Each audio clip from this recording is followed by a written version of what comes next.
Hi guys, ഇത് നമ്മുടെ മുഴുപ്പിലങ്ങാട് ബീച്ചിലെ പുതിയ വാക്കിംഗ് വേ. ഏറ്റവും സൂപ്പറായി അതിമനോഹരമായി വിദേശ രാജ്യങ്ങളോട് കിടപിടിക്കുന്ന രീതി. എന്ത് ഭംഗിയാണ് ഇവിടെ. ഇത് കാണുമ്പോൾ തന്നെ നമുക്കൊരു അഭിമാനം തോന്നും. നമ്മുടെ നാട് മാറി. നല്ല രസകരമായ അന്തരീക്ഷം, സൂപ്പർ. മുഴപ്പിലങ്ങാട് കാണാൻ മറക്കരുതേ. അത്രയ്ക്ക് ഭംഗിയായിട്ടുണ്ട്. ഞാനൊരു വർഷം മുന്നേ ഇവിടെ വരുമ്പോൾ ഇതിൻ്റെ വർക്ക് തുടങ്ങി വെച്ചൊക്കെ ഉണ്ടായിരുന്നു. ഇപ്പോൾ ഏകദേശം കറക്റ്റ് ഒരു വർഷം തന്നെ കഴിഞ്ഞ് വരുമ്പോൾ ഇത് കണ്ടറിയണം കേട്ടോ. അത്ര ഭംഗിയാണ്. ഇവിടെ വന്നത് കണ്ടാലാണ് ഇതിൻ്റെ ഭംഗി മനസ്സിലാവുള്ളൂ. അല്ലെങ്കിൽ ഞാൻ എത്ര പറഞ്ഞാലും നിങ്ങൾക്ക് ഇതിൻ്റെ ഭംഗി മനസ്സിലാവില്ല. അത്രമാത്രം വൃത്തിയില്ല ചെയ്ത് വെച്ചിരിക്കുന്നത്. എന്തായാലും ഒരിക്കൽ വരൂ, മുഴുപ്പിലങ്ങാട് കാണൂ. ഡ്രൈവിംഗ് ബീച്ച്, മുഴുപ്പിലങ്ങാട് ഡ്രൈവിംഗ് ആസ്വദിക്കാം, വാക്കിംഗ് വേ ആസ്വദിക്കാം. അത്ര മനോഹരമാണ് ഇവിടെ. കാണൂ എത്ര ഭംഗിയില ചെയ്ത് വെച്ചിരിക്കണം എന്നുള്ളത്.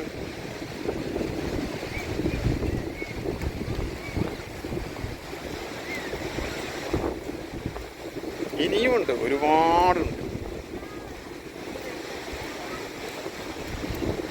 എത്ര കണ്ടാലും മതി വരാത്ത രീതിയിൽ. ഹായ്, നമ്മളിങ്ങനെ മുഴുപ്പിലങ്ങാട് ഡ്രൈവിംഗ് ബീച്ചിൻ്റെ വാക്ക് വേ, പുതിയതായി പണിത വാക്ക് വേ കൂടെ നടന്നുകൊണ്ടിരിക്കുന്നു. നല്ല രസം, നല്ല കാറ്റ്. ഒരു സൈഡിൽ ഇതേ കടലിങ്ങനെ, കടലിൻ്റെ രമ്പലൊക്കെ കേട്ട് പുതിയതായിട്ട് പണിയെടുത്ത വാക്ക് വേ അതിമനോഹരമാണ്, സൂപ്പറാണ്. വാക്ക് വേയുടെ കൂടെ ഇവിടെ നല്ല സൗകര്യങ്ങൾ ഇരിക്കാനുള്ളത്. എന്താ പറയുക, നമ്മൾ വിദേശ രാജ്യങ്ങളിലൊക്കെ ഇങ്ങനെ കണ്ട് അതേപോലെ അത്രയും മനോഹരമായിട്ട് ചെയ്തിട്ടുണ്ട്. എനിക്കിത് കണ്ടാൽ തന്നെ അതിൻ്റെ ഭംഗി മനസ്സിലാവുള്ളൂ കേട്ടോ. ഫുഡ് കോർട്ടുണ്ട് ഇവിടെ, അങ്ങനെയല്ല നല്ല രീതിയിൽ പുൽത്തകിടികൾ. എത്ര മനോഹരമായിട്ടുള്ള പുൽത്തകിടികളാണ്. അല്ല നമുക്ക് രണ്ട് വശങ്ങളുണ്ട്. നല്ല ഭംഗിയായി നല്ല വൃത്തിക്ക് ചെയ്ത് വെച്ചിട്ടുണ്ട്. ഒരു 20 രൂപ ടിക്കറ്റാണ് ഇതിൻ്റെ ഉള്ളിലേക്ക് കിടക്കാൻ, ഈ വാക്ക് വേ ഉപയോഗിക്കാൻ. ആ 20 രൂപ ടിക്കറ്റ് ഒരിക്കലും നമുക്കൊരു നഷ്ടമല്ല. നല്ല വൃത്തിയായി, നല്ല രസകരമായി. ഇനി രാത്രി ഇതിൽ ലൈറ്റുകളൊക്കെ ഉണ്ട്. എല്ലാ ലൈറ്റ് രാത്രി ആവണം, ഭയങ്കര ഭംഗിയാവും, വേറെ വൈബാവും. രാത്രി ആവട്ടെ, അതിൻ്റെ വീഡിയോ കൂടി എടുക്കാം. അപ്പം എങ്ങനെയാ വരില്ലേ മുഴുപ്പിലങ്ങാട്? ഒരു 2-3 മണിക്കൂറൊക്കെ അടിച്ചത് തിമർത്ത് അർമാദിക്കാനുള്ളതുണ്ട് ഇവിടെ. വണ്ടി കൊണ്ടുവന്ന ബീച്ചിൽ ഡ്രൈവ് ചെയ്ത് തകർക്കാം. വണ്ടിയില്ലെങ്കിൽ നമുക്ക് വാക്ക് വേ കൂടെ നടക്കാം, കടലിൽ എൻജോയ് ചെയ്യാം.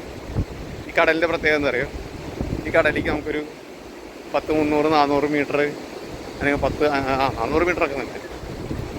നിരന്ന് കിടക്കുകയാണ്, ഫ്ലാറ്റാണ്, കുത്തനെച്ചുള്ള ചെരുവല്ല. അതിനുള്ളിലേക്ക് ഇറങ്ങാം. അത്ര ശക്തമായ തിരകളൊന്നുമില്ല. വെള്ളത്തിലിറങ്ങിയിട്ട് എൻജോയ് ചെയ്യണവർക്ക് ഏറ്റവും കൂടുതൽ അനുയോജ്യമുള്ളൊരു ബീച്ചാണ്. മറ്റുള്ള ബീച്ച് പോലെ കുത്തനായിട്ട് ചെരിഞ്ഞിറങ്ങിയിട്ട് പെട്ടെന്ന് വെള്ളത്തിനുള്ളിലേക്ക് ഇറങ്ങി പോകുന്നില്ല. കുറേ ദൂരം നമുക്ക് കടലിനുള്ളിലേക്ക് നടന്ന് പോകാനൊക്കെ പറ്റും.